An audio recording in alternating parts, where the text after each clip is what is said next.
நம்முடைய தமிழக வெற்றி கழகம் தளபதியின் சொந்தங்கள் அனைவருக்குமே இனிய மாலை வணக்கங்கள். இது திருவள்ளூர் மேற்கு மாவட்டம் திருத்தணி மேற்கு ஒன்றியம் மாணவரணியின் தலைமை சார்பாக, அதாவது நம்ம ரொம்ப நாளாக பார்த்தீங்கன்னா இன்றைக்கி என்ன பேசலாம் அப்படின்னு பார்க்கும்போது, ஒரு சில மாதங்களாக பார்த்தீங்கன்னா மதிப்புக்குரிய அண்ணன் திரு சீமான் அவர்கள் பார்த்தீங்கன்னா நம்ம தளபதியை ரொம்ப விமர்சிச்சுட்டே வந்திருக்காரு. அதாவது பார்த்திங்கன்னா ரோட்டுக்கு இந்த பக்கம் நின்று அந்த பக்கம் நின்று நடுவில் நின்று லாரி அடிச்சிடுவேன். அதுக்கப்புறம் பார்த்தீங்கன்னா இப்போ கொஞ்சம் நாளுக்கு முன்னாடி பார்த்திங்கன்னா ரசிகர் கூட்டத்துக்கு லட்சிய கூட்டத்துக்கு நிறைய வித்தியாசம் இருக்குதுன்னு சொல்லிட்டு அண்ணா சொல்லியிருக்காப்புல. ஆனால் நீங்கள் ஒரு சில விஷயத்தை மறந்துடுறீங்க. எது லட்சிய கூட்டம் எது ரசிகர் கூட்டம் சொல்லி நீங்கள் சில விஷயத்தை மறந்துடுறீங்கன்னு நினைக்கிறேன். 2004 பார்த்திங்கன்னா சுனாமினால் பாதிக்கப்பட்ட மக்களுக்கு தன்னுடைய சொந்த உழைப்பில் போயிட்டு எங்கள் தளபதிகள் 230 மூட்டை அரிசி அவரால் முடிஞ்ச ஒரு உதவி செஞ்சுருக்காருன்னு நாங்கள் அப்போதுலேருந்து ஸ்டார்ட் பண்ணுறோம். அதாவது சுனாமினால் பாதிக்கப்பட்ட அந்த இடத்துல தொடங்கி அதுக்கப்புறம் இப்போது லாஸ்ட்டாக பார்த்திங்கன்னா தம்பி அஜித்குமார் லாக்அப் டெத் வரைக்கும் நாங்கள் போராடிட்டு தானே இருக்கோம். ஒவ்வொரு விஷயத்தையும் மக்களாக நின்று நாங்கள் போராடிட்டு தான் இருக்கோம். நான் ஒவ்வொரு விஷயத்தை சொல்லிட்டு வரேங்க. அதை பாருங்கள், எது லட்சிய கூட்டம் ரசிகர் கூட்டம் உங்களுக்கு தெரியும். 2008 பார்த்திங்கன்னா தன் குடும்பத்தோடு போயிட்டு ரசிகரோடு நின்று தன் குடும்பத்தோடு போயிட்டு தமிழீழ மக்களுக்கு, அதாவது சிங்களத்தை எதிர்த்து எங்கள் தளபதி அவர்கள் போராட்டம் பண்ணியிருக்காரு. அப்போ நின்று அந்த ரசிகர் கூட்டம் தானே, உணர்வுபூர்வமாக நின்று இருக்கானே. அதுக்கப்புறம் பார்த்திங்கன்னா 2017 பார்த்திங்கன்னா ஜல்லிக்கட்டுக்காக போராடின தமிழ் மக்கள் போராடிட்டு இருக்கும்போது எங்கள் தளபதி மக்களாக நின்று போராடி இருக்காருன்னு.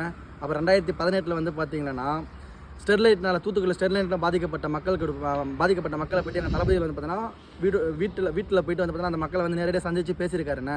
அப்புறம் நம்ம தங்கை அனிதா நீட்டில் பாதிக்கப்பட்ட நம்ம தங்கை அனிதா மரணம் அனிதாவுடைய ஃபேமிலியை போய் நேரில் போய் சந்தித்து பார்த்துருக்காருன்னு. இது இப்போது லாக்அப் டெத்தில் மரணமான தம்பி அஜித் நாங்கள் பார்த்திங்கன்னா 2004 ஸ்டார்ட் பண்ணி 2025 வரைக்கும் மக்களாக நின்று நாங்கள் போராடிட்டு தான் இருக்கோம். அண்ணன் நீங்கள் என்ன பண்ணியிருக்கீங்க? எதுவுமே பண்ணலண்ணே. நீங்கள் சமூக நீதிக்காக போராடுறீங்களா? கண்டிப்பாக இல்லை. திரள் நீதிக்காக போராடுறீங்கண்ணே. சமூக நலனுக்காக போராடுறீங்களா? கண்டிப்பாக இல்லைண்ணே. சீமான் அண்ணா நீங்கள் பார்த்திங்கன்னா சுயநலத்துக்காக தான் போராடிட்டீங்க. நீங்கள் பார்த்திங்கன்னா பாதிக்கப்பட்ட மக்களை போயிட்டு பார்க்குற மாதிரி பார்க்குறீங்க. பார்த்துட்டு அதுக்கப்புறம் எதனா பண்ணுறீங்களா? அதுக்கான ஏதாச்சும் ஒரு இம்பேக்ட் க்ரியேட் பண்ணுறீங்களா? கண்டிப்பாக இல்லை. ஆனால் பரந்தூர் விஷயத்தை கேள்விப்பட்டீங்களா? எங்கள் தளபதி பரந்தூருக்கு போகாத வரைக்கும் பார்த்திங்கன்னா அது நார்மலான ஒரு இஷ்யூவாக தான் இருந்தது. எங்கள் தளபதி அவர்கள் எப்போ பரந்தூர் போயிட்டு வந்தாரோ அதுக்கப்புறம் அது ஒரு பெரிய இம்பேக்டை க்ரியேட் பண்ணிச்சு. இதுதானே எங்கள் தளபதி.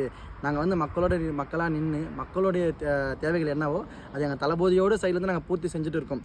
அதாவது பார்த்தீங்கன்னா குருதி யுகம், தளபதியோட குருதி யுகமாக இருக்கட்டும், அப்புறம் பார்த்தீங்கன்னா மதிய உணவு திட்டமாக இருக்கட்டும், அப்புறம் பார்த்தீங்கன்னா காலை உணவு, இப்போ காலை உணவு மதிய உணவு ரெண்டுமே பார்த்தீங்கன்னா எங்கள் தளபதியோட ரசிகர்கள் பார்த்தீங்கன்னா அவங்களால முடிஞ்ச உதவி பண்ணிட்டு இருக்காங்க.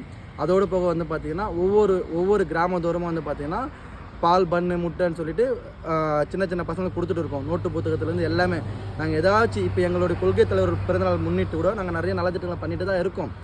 நாங்கள் எங்களால் முடிஞ்ச நலத்திட்டம் பண்ணிட்டு இருக்கேண்ணே. நீங்கள் பார்த்தீங்கன்னா ரசிகர் கூட்டம் லட்சிய கூட்டம் அண்ணே, நீங்கள் பார்த்தீங்கன்னா நீங்கள் என்ன வேணால் பேசிட்டு போங்க. வர 2026 தேர்தலில் நீங்கள் பாருங்கள், இந்த இளைஞர்கள் படம் தான் பார்த்திங்கன்னா ஒரு புரட்சி செய்யும்.